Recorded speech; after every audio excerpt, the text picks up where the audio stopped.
welcome back to my channel. My name is Nita. Thanks for coming. Today we are going to talk all about Anthurium flowers, Anthurium seedlings, pollination, a second video in a series that I have going on in my playlist. Anyway, I have exciting updates and I have examples to show you. So let's get right into it because this is one of my favorite subjects. First, we're going to talk about Anthurium flowers. So I have some examples of what a flower looks like so that you can identify. Here we have my beautiful Anthurium forgetii. This is actually a hybrid of, let me show you, dark forgetii crossed with dark mag. It's very dirty. But I got this one from Plants and Pemperin on Instagram. This one is so beautiful. It's Belate. Can you see that bumpiness? She is dark. Her veins are kind of a slight neon green. This is her newest leaf. Oh my gosh, she's a little dirty, sorry. But isn't she just so beautiful? She's so pretty. This damage happened when she was emerging. It happens when you grow Anthurium out in room humidity. Anyway, right now we have a pregnant infructescence, I believe it's called, when it has taken. But you can see how it's green, slightly yellow, and bumpy. It's been like this for about a month, which is exciting. She has a new flower coming right there. You can see how it is coming out of the leaf right here. It hasn't quite released yet. And this is a caterpillar. So when you have a baby plant, the plant starts out without a caterpillar. When they're small and seedlings, the leaves come from this space right here. All right, so a great example of Anthurium that is not in caterpillar or not growing from a caterpillar is this beautiful Anthurium gunsel, or that's what it was sold to me as. Gunsel F2. Isn't she just so pretty? She's so dark. I got her from an Etsy shop. Anyway, you can see that there is no caterpillar. There is just the previous leaf space. The new leaf will be coming from right here, this dark spot. So when it starts growing from caterpillar, this then turns into the flower spot, or whatever it is called. I don't know. We're just gonna call it the flower spot. So this little lady is not ready yet to produce flowers, but she does produce the most stunning dark leaves. All right, so back to my beautiful forgetii. You can now see, like I showed you before, we have a caterpillar, we have a flower. This is what a baby flower looks like. And then I have an example of a slightly bigger flower. We have my beautiful Anthurium No ID Eleanor crossed with papillolaminum from Hoya Hole. She is gorgeous. She is amazing. And she has her very first flower, you guys. You can see how right here it's kind of bigger. This is where the inflorescence is. And then right in here is her caterpillar. It's covered by this sheath. And oh, let me take that off. Yeah, that's what it looks like when you have a sheath and a slightly bigger flower. Over here we have my not looking so great, spider mite damaged, beautiful Anthurium Bessiae Af. And she has a much bigger flower that is almost ready to open. You can see it's coming out right there of the petiole, and that is her caterpillar right here. I'm not quite sure why it's black on top, but hopefully the next leaf will be just fine. Let's talk about the stages of flowers now. So this right here is my Anthurium red crystal crossed with forgetii, I believe, or it's the other way around. I don't see its tag. Anyway, she's a red crystal crossed with forgetii. You can see she took on a lot of the forgetii traits. This leaf has some old wear and tear on it. It's fine. It's very pretty. Let me see if I can get it over here without bumping it. It's always a struggle, right? This is her new leaf, and it's gorgeous and beautiful. I love how they come out bronze. She went, in addition to putting out a new leaf, put out this flower. She is quite big. She is called the spathe, and this one's really cool. It has stripes in it. This flower is in the first stage. It has the stigmatic fluid on it, and she is so sticky. You see that? See all of those droplets? And if you touch it, it's all over. And that is when you know it is ready to take pollen. So if I were to pollinate this, I'm not going to, but if I were going to, I would take the pollen that I have stored, or ideally, if there is another inflorescence that is producing pollen, I take that pollen and I transfer it with a paintbrush. There's many ways to do it, but that's how I like to do it. I usually have my pollen frozen, and you just brush it on. And it works really well. I'm not going to pollinate this lady because she just produced 2 batches of berries, which we're going to take a look at. It would just be too much. I want her to recover from that. So I'm just letting the flower go through its stages. I will collect its pollen and just let her recover from making all those babies. Okay, so now I'm going to take you around and show you where I'm growing my seedlings, and then we will take a look at them and transplant them because they're big enough, which is so exciting. This is my IKEA cabinet. I don't remember its name. I'll put it down below. But I think I want to convert it into a seedling cabinet, which it basically is already. I have a lot of seedlings growing in here. First, we have seedlings right here. You can see how close they are to this light. Right there, covered, so they have high humidity. You really want to give them high humidity at first, at least until they have like 2-ish leaves, 1 or 2-ish leaves, and then I move them out and transplant when they get too big. We've got this one, which is just so full, which is great. And this one, they've also been right here in front of my lights. And then we have this little propagation station I have. I have a under the cabinet grow light I got from Walmart for like 11 bucks. And we have seedlings just super close to it. And then seedlings right there. There are 2 groups of seedlings from the forgetii I showed you earlier. The red crystal forgetii. They are the mama. They're doing real good. I try and give them a really bright light, high humidity, and keep them moist, which is really easy to do when they're in a propagation container like that. Warmth is also a factor with these guys. My room stays about 72, 73 degrees. Like right there, you can see. Oh look, it's 72 degrees and 72% humidity in there. That's pretty cool. I know some people use heat mats, but I find that this works really well. So let me show you these super cute seedlings. Here we have crystal red forgetii selfed. These are also crystal red forgetii selfed, and these were about 2 weeks ahead of the crystal red forgetii crossed with Bessier Af, which is this one, and this one. You can't really see too much, and I believe this one. This one doesn't have a label on it, but I am pretty darn sure these are, I'm like 98% sure these are crystal red forgetii cross Bessier Af. First off, let's take a look at these self seedlings.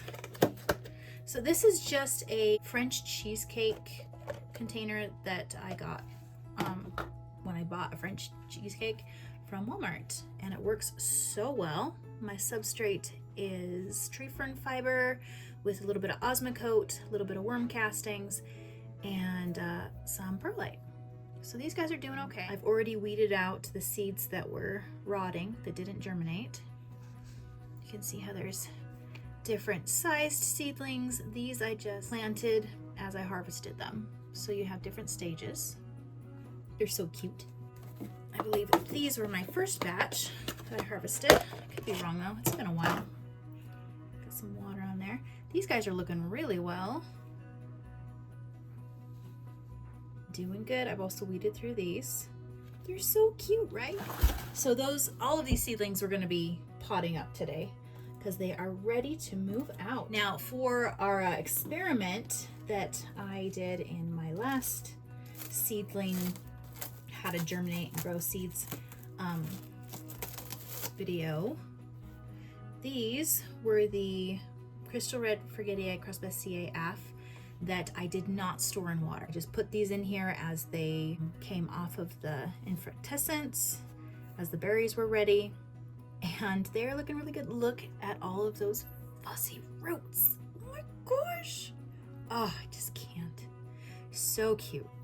These are the seedlings that I stored in water. So as the berries ripened, I took the seeds out of the berries and then I stored them in water and planted them up all at one time. And there's a significant difference. That's pretty significant. I mean, yeah. I mean, it is just this one time that I tried it. I'm going to keep trying this experiment to see what actually does work better. But so far, this is significant, right? I mean, to be fair, this is a smaller vessel than these. But look at the size of all of these. They're huge compared to, you know, the different sizes right here. So that's really cool. And then these are the last ones that I just believe potted up as they grew. So maybe, and these are pretty big too. They're all kind of a little light bleached. It's kind of cool. Like, it's really pretty, but you know, it's interesting how these are as big or almost as big as these. Maybe the longer they're on the infructescence, like the longer the berries stay, maybe they have more energy. I am not sure. It's so fun. It's for science, botany, and all that jazz. Really excited. We're going to be planting up these babies as well. And they have the same substrate as the others. So I have a pre-made seedling mix. I used this for my last seedling batch. They were not in it for an exorbitant amount of time. I will be adding more worm castings to it just to make sure there's enough nutrients. Let me bring over the containers we're going to be using. So I got these from Walmart. It came with one set. I have two sets here, but it came with one set of those. When I bought it, it came with this tray and this top. I don't really use the top very much at all because I have my seedlings set up in these smaller ones, which are easier for me to, you know, put in front of grow lights, stuff like that. I love these trays because I can just bottom water, and my seedlings are so easy. They're so easy when I have them all planted up in this, and I can just keep a reservoir in here and they just grow. I found that seedlings, they have a really hard time if they dry out, but they love living in like kind of like a bog. They really like that moisture. So that's what we're gonna do. We're gonna plant up some babies. Okay, so worm castings are in the seedling mix as shown. It's this stuff right here. I'm gonna shake it up a little bit. It's the easiest way to do things. Now let's get planting. So I have to go run some errands here in like 6 minutes, but I want to get started first. So this is a little bonsai scooper thing. I just got it off of Amazon. Comes with a pack of 3, I believe. It's pretty cheap. So right now I'm just filling in about halfway. You know, it's approximate. And then that will be our base so that our little seedlings can grow. Now, even though this is moisture retentive because of the tree fern, it's also very airy because of the perlite. I think there's a little bit of orchid bark in there as well. You know, it looks like there's a little bit of sphagnum moss. Okay, then let's do these lady first. Crystal red forgetty-eye Crustacea af, stored in water. And that meowing is my little black kitty. She wanted to come in. All right, so you can't really see, but I'm going to gently pull her out. And then create a space, put her in, get some more substrate. I will be watering all of these babies after they're planted with water that has liquid dirt in it and mycorrhizae inoculant, TPS billions. And my water will have liquid dirt in it, which is a plant food, which is pretty cool. I found that when you're trying to root things and stuff, it helps a lot. Tiny little shovel. See how many we can get done before my alarm goes off. Okay, so those are kind of stuck in there, so I'm gonna break this up a little bit. And there's nothing wrong with using the substrate that you already have, because this is the same substrate as I'm putting it in. So gently. You really don't want to break off any roots right here because they have so few. Man, these are so together. It's crazy.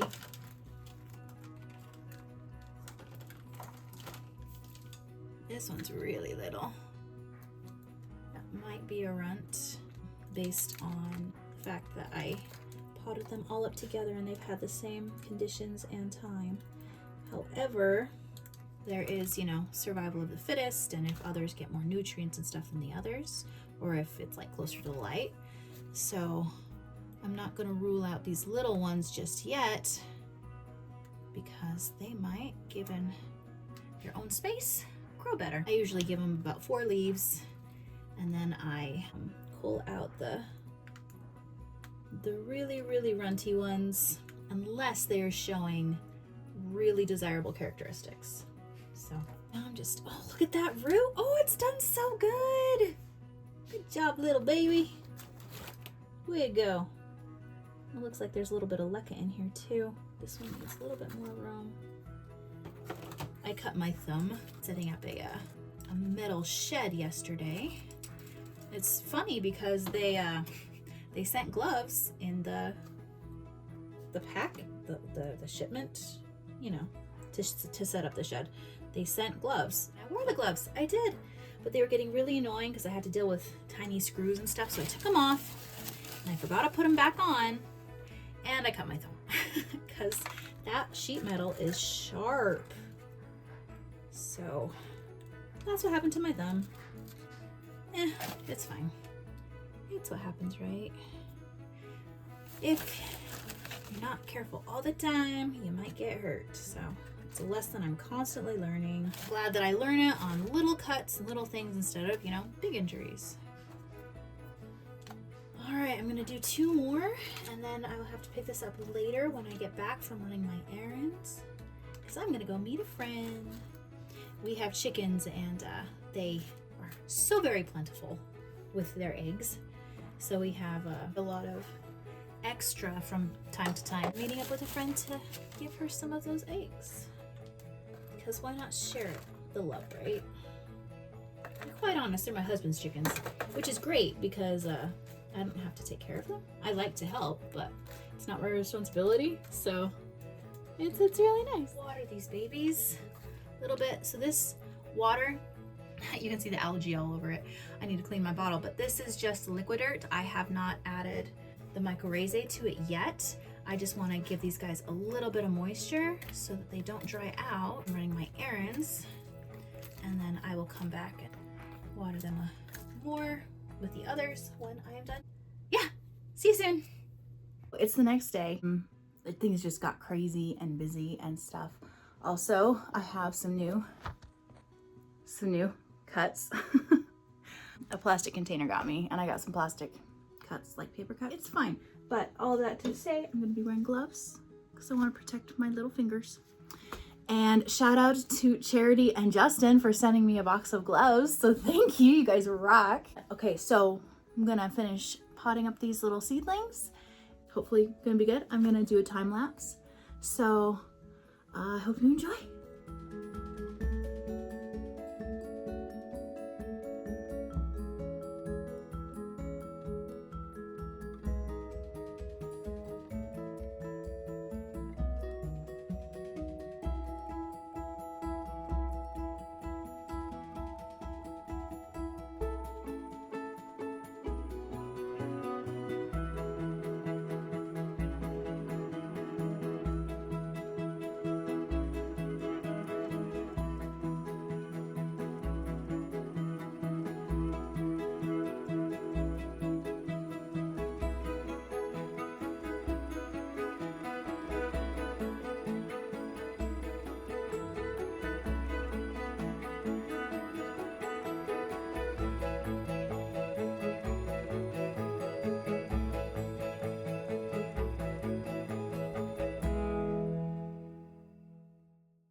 Alrighty, so these little guys are all potted up. I'm now going to put some Myco TPS billions into my liquid dirt water. Then I'm gonna water them. If you could see in the time lapse, I was pulling out like big pieces of bark and stuff. Not quite sure how that got in there. Ooh, I don't want to waste any of this. Quite sure how that happened, but got a whole thing of it, just big. Weird. Anyway, that's okay. All right, now I'm gonna put the top on. Oh, actually, there you go. And then give it a cute little shake. Just give it a shake. And then we're going to clean up this messy space. Like always, I am such a messy planter. Yeah, just what I do. I've gotten used to having to clean up and stuff. I'm just wanting to get all this substrate off of the leaves. Yeah. And I will be labeling this section. I'll be putting a label on it. I have to do that with my phone though. My phone is what I film on, so I will show you that later. But this is what we got. I have smaller ones in here, just cleaning off the leaves. I'm going to put the saran wrap back on and put them back by a grow light to see how they grow. I'm gonna give them a few leaves, see how it goes, and if they show me that they can grow really well, then I'll keep them. If not, we will pull them out. So there's that. These were the crystal red forgetti Bessie AF that were stored in water. So that's pretty cool, right? Awesome. All right, so I'm gonna do the rest of these. Not gonna film it, and I will get back to you. Hey guys, okay, so it's been a couple days. I want to show you the seedling setup. I also have a ton of things to talk about, you know, just seedling information. It's gonna be really cool. We're gonna go over like the differences in seedlings, genetic differences, what you should look for, like for the traits you want, when you hybridize, when to up pot, what runts are good for, you know, all sorts of stuff. Okay, but first, let me take you and show you the setup. Alrighty, here it is. You might be able to hear my chimes. My window's open because it is hot. These are the babies. So what I did was I put in under cabinet grow lights. I have them daisy chained. Got one right there. And then it goes out the hole in my cabinet. And then I also have these Barina lights. I also have some water down there. So right here, I believe these are red crystal forgetti cross selfs. They've been in here for a couple days. So they're looking pretty good. Pretty cute. We have the red crystal forgetti crossed with Bessie AF. And they're doing okay too, I think. They're all a little chlorotic because I had them blasted with light before I potted them up. Now they do have a lot of light. When they're seedlings, it's okay for them to be a little chlorotic. You really want to give them a ton of energy and light so that they can get their roots established, grow big and strong, stuff like that. Also, fertilizer or food is important. That's why I put worm castings and osmocote in, but they're looking pretty good. This light is straight on, and the one below it is angled, and I did that because there are some plants that I want to give a little less light, and I can move them around. Their humidity is around, well, it's lower now, but it was around 73%, and I think they're gonna do just great in here. Things up top are also getting a little extra light from this light right here. They will have plenty of energy and moisture, which is pretty great. Anthurium, most of them, not all of them, but most of them can acclimate to room humidity just fine. I mean, you might have a torn leaf here and there, especially depending on, you know, the seasons, things like that. As long as their roots have moisture, they are perfectly fine. So I like to keep my seedling in the cabinet until they have a few leaves, actually quite a few leaves, and then I acclimate them out super easily. Let's talk about runts. So there's a lot of hate towards runts, which is understandable. You know, if you pay X amount of money for a plant, you don't want to get a dwarf plant that takes a long time to grow or doesn't size up well, all those really unfortunate things. However, there can be really, really awesome uses for runts, and as long as it's disclosed, like this is a runt plant and then the price reflects that, then I don't see anything wrong with it. I actually really, really enjoy putting my runts in my terrariums. It's really cool, especially if you have a runt that's showing really good characteristics. So let me show you what I've got. All of these, this one, this one, this one, this one, and this are all part of the same seedling batch. They are crystallinum crossed with true Bessiae, and you can see a lot of variation in these. I had like 150 seedlings, and these are the ones that I've decided to keep. So this one is definitely a runt. You can see this is its, probably 5th or 6th leaf right here.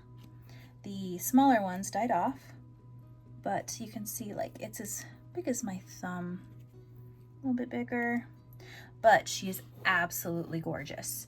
She's really, really dark, got that large but minimal veining. She's so cute. So I held on to her. And then this one actually is like a midline. I sold my largest ones because I wanted to give people really vigorous, healthy plants. Not that these aren't healthy, but you know, that will grow, size up quickly, stuff like that. She's so pretty. This is such a beautiful Anthurium. I love how much silver is around right there. We've got a slight separation of the lobes. She's probably gonna have lobes like her mama where they touch, but we'll see. Anyway, she's super pretty, but there's definitely a size difference there. These seeds were harvested at the same time, germinated, same conditions. There's definitely a difference. And then this one is also a runt. She's so cute. I really love the separation of her sinus, how silver and dark, also how wavy her leaves are. That is a feature of the true Bessiae. It's very wavy, which I love in a plant. Absolutely adore. She's so cute. Look at that. Look at how cute. I really love her little pink sinus, her white veins. Oh, she's so cute. These are extremely different seedlings that I kept. This one is so round, so round. Let me grab this guy over here to show you. So this one is a little round, but you know, it's a little bit more elongated. But this guy is he's just a little ball. Can really see it in this leaf. It's so cute. But I kept this one because it was so chubby and round. Plus it has immaculate veining. She's so pretty. And then this I kept because it's really long and it looks significantly different than these others. Like, look at that. She's a little greener, not so dark. She has really long leaves, tiny ears. I keep this one and this one in my mini terrarium right here, and it's adorable. I absolutely love it. Super cute. I also have one of these babies in my large terrarium. There, looking gorgeous, and it's perfect because she's not gonna get too big too fast. She's just gonna be beautiful. Sorry about all the condensation. She's just gonna be beautiful. Just hang out next to the obliqua. Like, seriously? Let's see if we can see over here. Where'd you go? Right there. Isn't she gorgeous? So fun. Great thing about runts is they are small. You're not gonna get super huge leaves really fast. So if you have spaces on your shelves that only small plants can fit, they are great for that. They're so cute and just so little. I love them, but you need to know what to expect and what you're getting, right? Another example of runts versus regulars. This right here is my Carla Blackier crossed with Papillolaminum. I purchased this and 2 other plants as seeds from Etsy.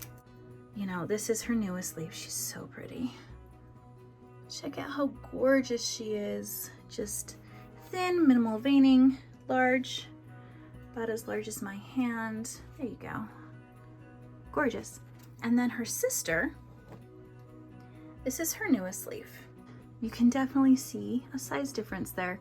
When I purchase seeds, especially seeds that I really, really want, I try and just 2, 3 if possible, because chances are you're gonna get a little runt. And she's gorgeous. Like, she's so beautiful. Has spider mites, but she definitely is slower. Oh, look at that spider mite one. They're all gone, but the spider mites decided to hop over from an alocasia and devour this leaf while it was emerging. We got rid of them, obviously, but like, there's definitely a difference. She's much slower than this one, but she's still gorgeous. So there's definitely a difference. And like I said, as long as everyone's on board, everyone knows what they're getting, runts are amazing. I love them. So more with genetic differences, besides, you know, size and speed of growth, is actual physical characteristics. Sometimes you get mutations. This right here is an Anthurium doriaki. She's very cute, really interesting. She has a really long stem. I want to put sphagnum moss around the stem to promote more root growth, because there's lots of little nodes that can push out roots. Anyway, she's your typical, at least I think, doriaki, right? Super silvery, really soft, thinner leaves. And then I got this doriaki, and she is so thick. Like, it's almost like a succulent leaf. And I believe this is a genetic mutation, but she kind of looks similar, kind of, but you can see a texture difference there, right? She's very rubbery. And because plants are, you know, living things with obviously genetics, things like this happen sometimes. I'm really excited about this one because it's just so different and really fun. This one, I mean, I got this one so that I could have a regular doriaki, but I'm really excited that I got a really fun mutation going on there. Like, I already touched on how you can have siblings that are very different, especially in an F1 hybrids. F1 hybrids means the first hybrid. You know, you have all the genetics, all the different genetics from one plant mixed with all the different genetics from another plant, then you get variation in seedlings. And then if you want to isolate certain characteristics, you keep breeding those seedlings with those characteristics. Also need to take into consideration the plants you're breeding together. For instance, luxurians. Luxurians is a very strong genetic parent. Kind of wipes out all the silver It has the bumpiness. It's, you know, really strong. Another one would be Mudinum. Mudinum's a really strong parent. It doesn't really show silver when you make seedlings with it, but it does show a hybrid sheen, just like Luxuriant. So for instance, of strong genetic traits, Crystal Cross Trubessier, I really wanted to get a plant that looked more like the Trubessier. So I wanted waves in the leaves, kind of like what we got going on here. And right here, see that wave? This one's got it too, a little bit. I wanted a sinus that was more open, kind of separate. We'll see how that turns out. This one is showing a separated. This one is closer together. This one is closer together. This one isn't showing hardly any waviness. I mean, a tiny bit right here, but I think that might just be a one-off. Anyway, that's what I was going for with this hybrid. And then this other hybrid that I made. So this hybrid's really interesting because they both have the same mother, Crystal Cross Trubessier.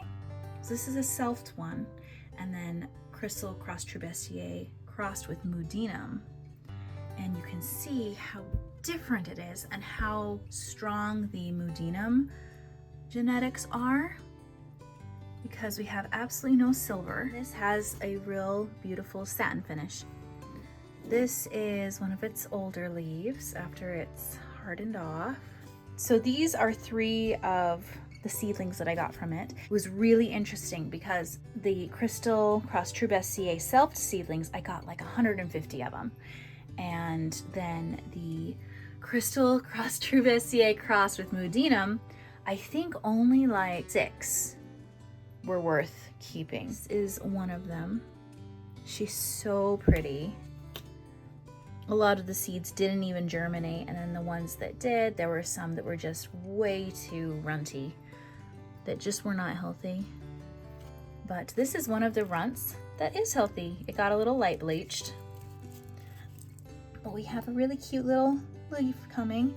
This one used to live in my little terrarium right there, but it was too close to the light. You can see how round this guy is versus how elongated this one is. This one's super bolate, and it has kind of like purpley blues. This other leaf is really bolate, and bolate means kind of like bumpy. There's like texture to it, versus this one that is also bolate, but it's definitely rounder, and you can see kind of frilling out happening right there. It's been really fun to just grow these guys out and see what I get. To sum it all up, you get a lot of variance when you were to hybridize 2 plants together. You want to take into consideration which plant is the most dominant. Also, the mother plant usually is more dominant. Not all the time. For instance, this one's mother plant was a Crystal Cross Trubessier, and Mudinum was even more dominant with that. So you might be wondering, when do you know your seedlings are ready to get a size up? I will show you. So I have these 3 plants right here. This is a repap crossed with Dark Phoenix. Repap is a papillolaminum that came from Ree Gardens. Has a very distinct look. It's way, way pretty. Very large lobes. And it looks like it's taking on those characteristics from the Dark Phoenix as well, which I love. Love it, love it, love it. This is the newest leaf. That's why it's kind of a reddish bronzy color. It is hardening off. We've got this leaf, which is so cute. I love the starburst. It looks like a star's exploding right there, and it's so pretty. Oh, right here, this is a much better example of the starburst sinus. She's so cute. Look how bolate she is. Oh my gosh, I love this plant so much. And then we have a complex papillolaminum hybrid that I got as a seedling with 2 others. This is her newest leaf, and she is so cute. She's starting to look like what she will when she gets bigger. This leaf was interesting. Anyway, so we have her. Super cute. And then we have a Bessier Af crossed with a crystallinum, I believe, or it's the other way around. Where's my tag? Yes. So the Bessier Af was the mother, and you can really see those characteristics. So we have the bright glowy veins, got the cute ears, the sinus, she's dark, just awesome. And I'm really excited about this hybrid because Bessier Afs are kind of tricky. And so if you can hybridize them with something that's easier, it makes the hybrids easier. Plus they have hybrid vigor, stuff like that. Anyway, she's so cute. But we're not here to, well, we are here to admire the leaves, but also I wanted to show you what it looks like when I feel like I need to up on my plants. Now, disclaimer, you know, you do you know your conditions better, but this is what I do. There's a glare on this cup, but hopefully you can see it okay. So you see all these roots?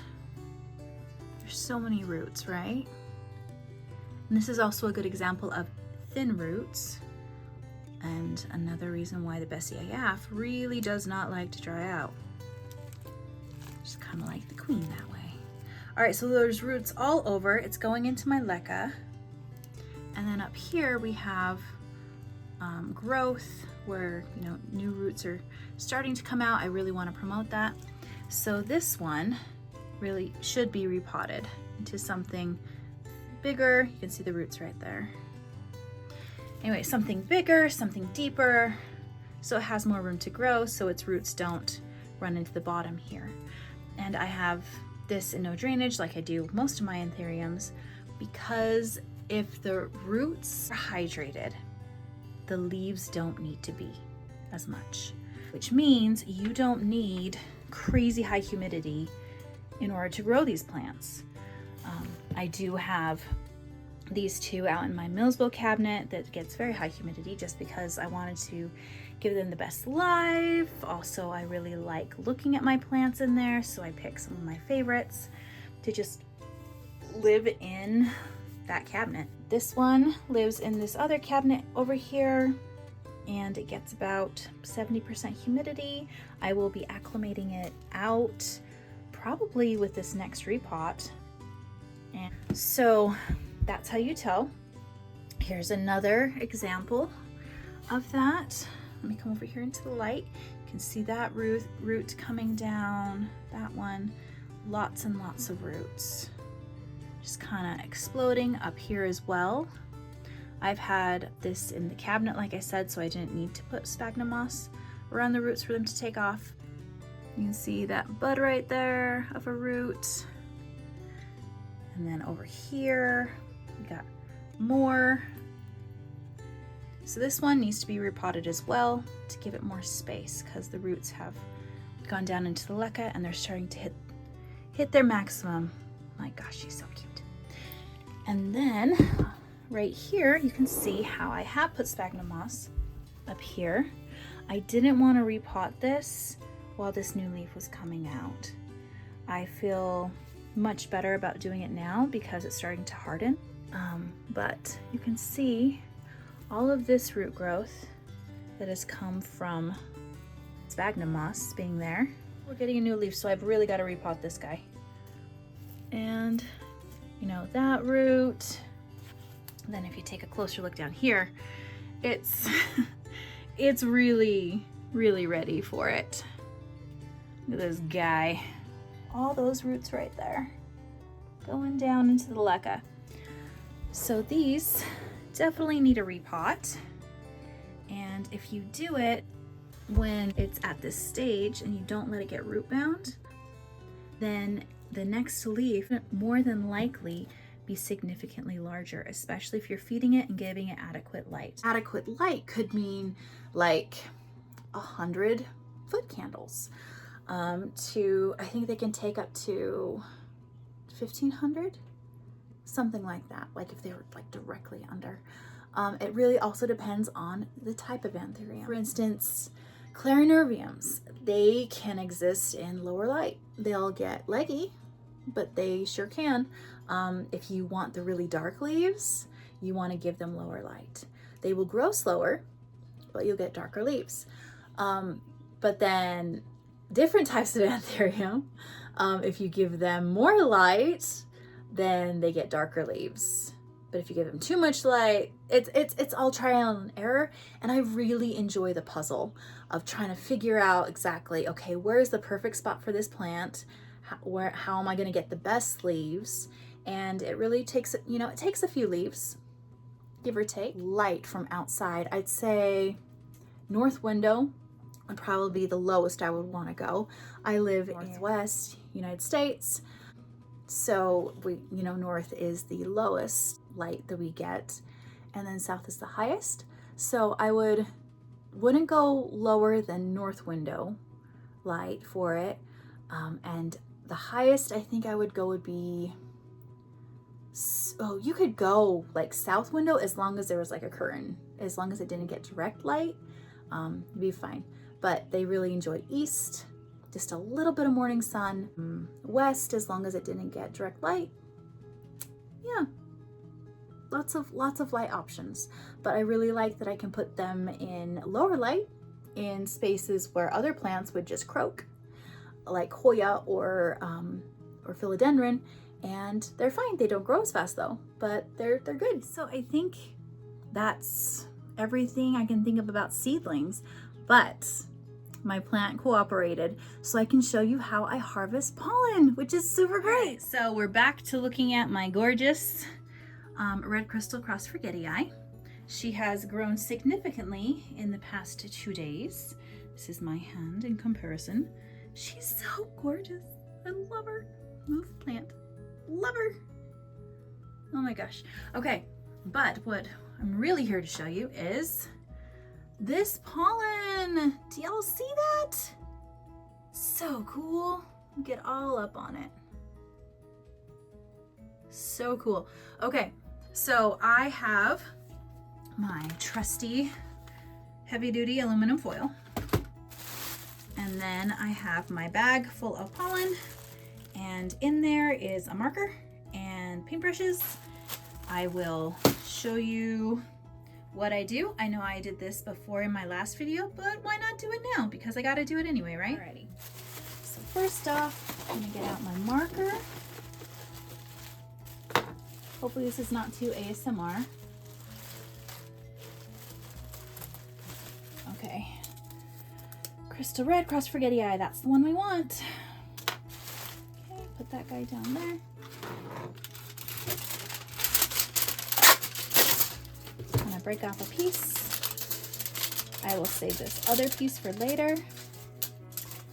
Then I like to put my shiny side inside, so I will be folding this.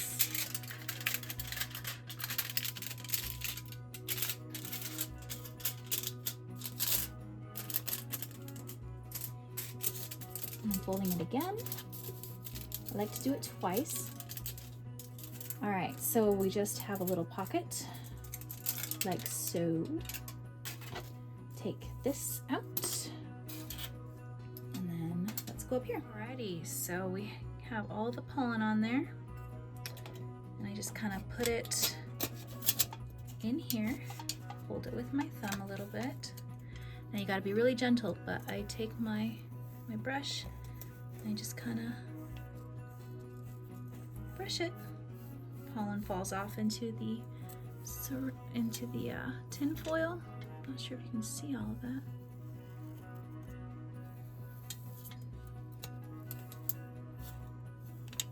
Little itty bits of pollen.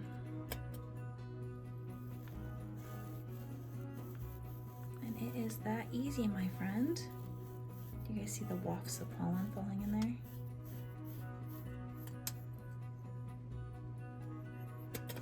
There we go. And then I flip it. Gotta be careful with this part. So I get underneath it.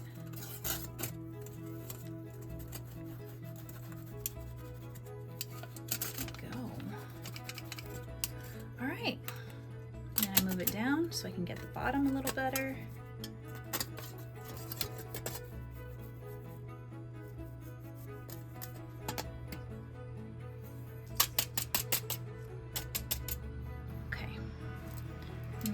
out of the way. And then, can you see all that pollen? All that dust looking stuff? That is what we want. So I'm gonna take it, I'm gonna kind of brush it down towards the folded side. There you go, all of that is pollen. Pretty cool, right? Okay, so I've got some pollen on my fingers. So I'm gonna try and brush that off into there. Tap it a little bit. And then what we do is we fold it again.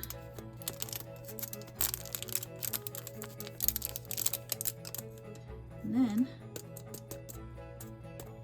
get it all down there. Finish up our little pouch. Right, and then all that is left is to write what pollen it's from, like what plant, and then the date. There we go. And then I just store this back in this bag. I put it in the freezer, and it should stay good for 6 months up to a year. So that's pretty cool, right? And then when I want to use it, I just unfold it. I find the paintbrush that it goes to, and then I just open it up and I paint it on the inflorescence like I showed earlier in this video. All right, guys, well, thank you for watching this video all about seedlings and stuff. If you have any questions, concerns, things that you found are really helpful, feel free to leave it in the comments. It'd be great. And thank you so much for watching this video.